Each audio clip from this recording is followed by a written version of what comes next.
Hello everyone. और जैसा कि हम लोग पहले के वीडियोस में पढ़ चुके हैं कि ब्लड सेल्स या ब्लड कितनी सेल से मिलकर बना होता है, RBC, WBC and plasma membrane like plasma. आज हम लोग पढ़ेंगे ब्लड ग्रुप के बारे में। हम लोग नॉर्मल लैंग्वेज में जानते हैं कि हम लोग का सबका ब्लड ग्रुप अलग अलग होता है, लेकिन वो क्यों होता है, किस रीज़न से होता है, उसके बारे में आज पढ़ेंगे। ठीक है। तो ब्लड ग्रुप जैसे कि सबको पता है 4 प्रकार के होते हैं, ए बी और ओ। तो इनका जो ब्लड सेल्स का स्ट्रक्चर होता है, आरबीसी मतलब रेड ब्लड सेल्स का चित्र कैसा होता है।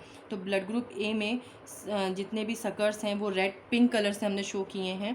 बी में अलग कलर से शो किया, बट ए बी में बोथ हैं, पिंक भी हैं और ग्रीन भी है, अल्टरनेट सीक्वेंस में है। दैट्स वाई ए बी को यूनिवर्सल एक्सेप्टर ब्लड ग्रुप बोलते हैं। मतलब इसको ए भी दे सकता है, बी भी दे सकता है, ओ ब्लड ग्रुप भी ए बी को अपना ब्लड दे सकता है, ए बी सबसे ले सकता है। और ओ ब्लड ग्रुप वाला सिर्फ यूनिवर्सल डोनर होता है, बिकॉज इसमें जितने भी एंटीजन्स हैं वो अब्सेंट होते हैं। ठीक है। तो अभी चलते हैं। जैसे कि ब्लड ग्रुप ए में एंटीजन आरबीसी में मतलब रेड ब्लड सेल में एंटीजन ए प्रेजेंट होता है, और बी ब्लड ग्रुप में बी एंटीजन उपस्थित होता है, प्रेजेंट होता है, और ए बी में बोथ होते हैं।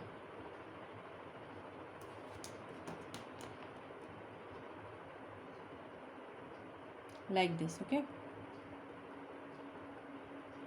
और इन्हीं दोनों की प्रेजेंस की वजह से ही ये ब्लड ग्रुप ए से बी से दोनों से ही अपना ब्लड ले सकता है। ओके।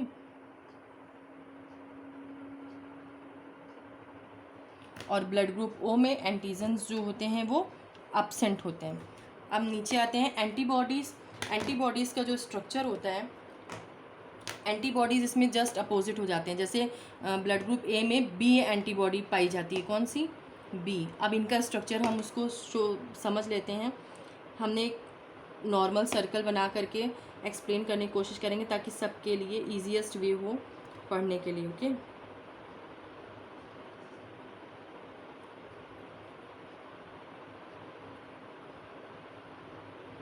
ये इसके बाइंडिंग साइट्स होते हैं,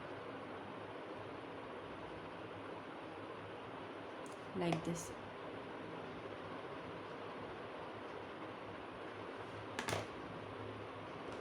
ये था एंटीजन बी, नाउ एंटीजन ए।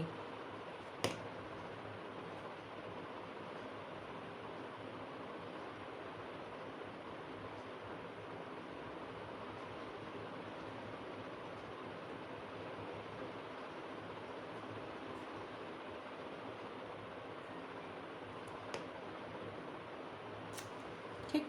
और ए बी ब्लड ग्रुप में एंटीजन एब्सेंट होते हैं, बट एंटीबॉडीज़ बोथ प्रेजेंट होती हैं ओ ब्लड ग्रुप में। ओके।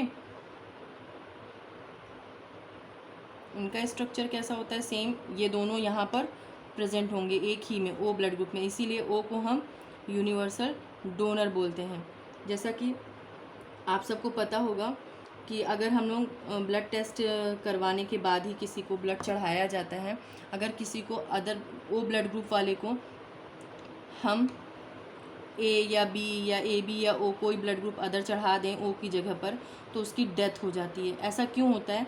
इन्हीं एंटीजन और एंटीबॉडीज़ की प्रेजेंस एंड एब्सेंस के बिहाफ पर, क्योंकि उनमें ब्लड क्लॉटिंग स्टार्ट हो जाती है। ये जो इनके एंटीबॉडीज़ के ये रिसेप्टर्स हैं वो एक दूसरे से जाके चिपक जाएंगे, क्योंकि देखिए ब्लड ग्रुप ओ में ये दोनों ही पाया जाता है। तो अगर ओ को हम ए ब्लड ग्रुप देंगे तो ये ग्रीन वाला ग्रीन से जाके कोगुलेशन कर लेगा, चिपक जाएगा, ब्लड के थक्के बन जाएंगे पूरी ब्लड वेसल्स में, और इंसान की डेथ हो जाएगी। बी चढ़ा दिया गया तो भी हो जाएगा, ए बी चढ़ा दिया तो कुछ होना ही नहीं है, मतलब सब कुछ ही डिस्ट्रॉय हो जाएगा, डंप हो जाएगा, पूरा कोगुलेशन स्टार्ट हो जाएगा, ख़त्म। तो इसीलिए ओ ब्लड ग्रुप वाले को यूनिवर्सल डोनर बोलते हैं, क्योंकि ये सबको दे सकता है। इसको देंगे तो भी वो आराम से रह सकता है, इसको देंगे तो भी रह सकता है, बट इसको सिर्फ ओ ब्लड ग्रुप वाले को ओ ही ब्लड दिया जाता है। और इसके बाद मोस्ट इम्पॉर्टेंट थिंग कि ब्लड ग्रुप को सबसे पहले किस साइंटिस्ट ने डिस्कवर किया था, ऐसा एग्ज़ाम में आता है, तो इसलिए ये मोस्ट इम्पॉर्टेंट है,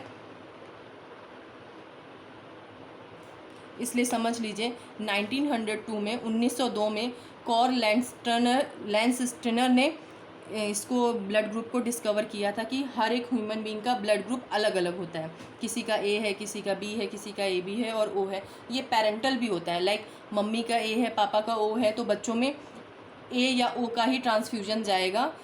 उसका भी हम आपको नेक्स्ट वीडियो में एक्सप्लेनेशन करेंगे।